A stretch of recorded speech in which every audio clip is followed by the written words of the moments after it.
Hi everybody. Right, I am moving on to trying to get this central hub out of the back wheel so I can sell that disc that you can fit in here and then get the wheel laced, spoked. But I don't know if you can see, can't see on that one. On these bolts, we've got that tiny little pin in there,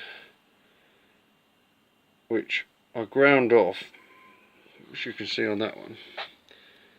And you can start to loosen that bolt, but the heads on the other side are so tiny, and they're in between a sort of 12mm and an AF. So the spanner just won't sit on them. So I'm going to cut these off with a disc cutter. But first, I've just ground the head of these rivets off. And underneath these covers, got these like rivets. So I just ground those off. I'm just going to try and punch those out. If we can punch those out all the way around, and then cut these off with a disc cutter.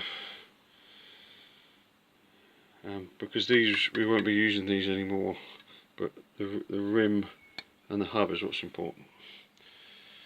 I'm probably going to chop my finger off like normal. Now, I know I don't talk much about safety. When you're using these grinders, make sure you use a guard.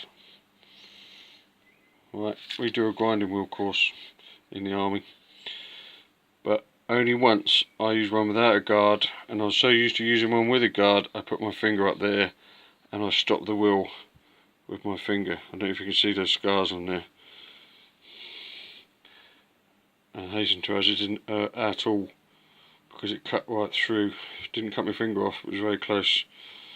Had to go to A&E and to go to the Max Factor bloke and get it scrubbed out because it was full of crap. So keep the guards on. If you haven't got the guards on, put your bloody gloves on, so you get at least you get some sort of second chance. But I'll do you another vid, tell you how I get on punching these rivets out.